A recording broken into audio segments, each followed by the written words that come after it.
ಶಿವಮೊಗ್ಗ ಜಿಲ್ಲೆಯ ಸಾಗರದಲ್ಲಿ ಪಾಗಲ್ ಪ್ರೇಮಿಯ ಕಾಟಕ್ಕೆ ಬೆಂಗಳೂರಲ್ಲಿ ಆತ್ಮಹತ್ಯೆಗೆ ಶರಣಾದ ಯುವತಿಗೆ ವಾಟ್ಸಾಪ್ನಲ್ಲಿ ವಿಡಿಯೋ ಫೋಟೋಸ್ ಕಳಿಸಿ ಬ್ಲಾಕ್ ಮೇಲ್ ಮಾಡ್ತಾ ಇದ್ದ ಅಭಿಷೇಕ್. ಕರೆದಾಗಲೆಲ್ಲ ರೂಮಿಗೆ ಬರಬೇಕು ಎಂದು ಮೆಸೇಜ್ ಮಾಡಿ ಮಾನಸಿಕ ಹಿಂಸೆ ನೀಡ್ತಿದ್ದಾನಂತೆ. ಯುವಕ ನನ್ನ ಮಾತು ಕೇಳದಿದ್ದರೆ ನಿನ್ನ ಕುಟುಂಬದ ಮರ್ಯಾದೆ ತೆಗಿತೀನಿ ಅಂತ ಬೆದರಿಕೆ ಕೂಡ ಹಾಕಿದ್ದಾನಂತೆ.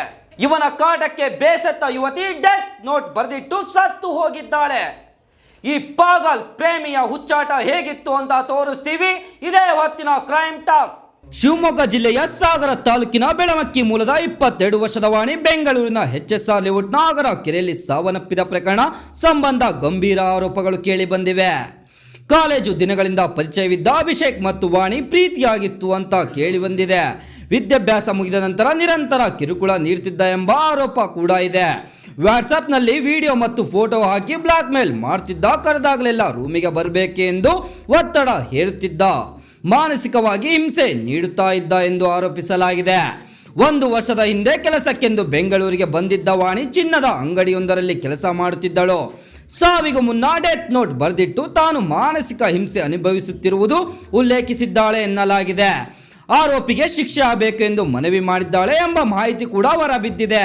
ಪ್ರಕರಣ ದಾಖಲಿಸಿಕೊಂಡಿರುವ HSR ಪೊಲೀಸರು ಸಾಗರ ತಾಲೂಕಿನ ಆಳೂರು ಮೂಲದ ಆರೋಪಿ ಅಭಿಷೇಕ್ಗಾಗಿ ಹುಡುಕಾಟ ನಡೆಸುತ್ತಿದ್ದಾರೆ.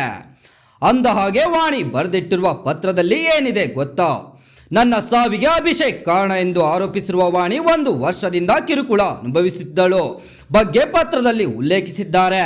ಫೋಟೋ, ವಿಡಿಯೋ ಹಾಗೂ ಮೆಸೇಜ್ಗಳ ಮೂಲಕ ಬೆದರಿಕೆ ಹಾಕುತ್ತಿದ್ದ ಎಂದು ಆರೋಪಿಸಲಾಗಿದೆ. ತನ್ನ ಕುಟುಂಬದ ಮರ್ಯಾದೆಗೆ ಧಕ್ಕೆ ಬರಬಾರದು ಎಂಬ ಕಾರಣದಿಂದ ನನ್ನ ನೋವನ್ನು ಯಾರ ಬಳಿಯೂ ಹೇಳಿಕೊಳ್ಳದೆ ಈ ಸ್ಥಿತಿಗೆ ಬಂದಿದ್ದಾಗಿ ಪತ್ರದಲ್ಲಿ ಬರೆಯುವುದಾಗಿ ತಿಳಿದು ಬಂದಿದೆ.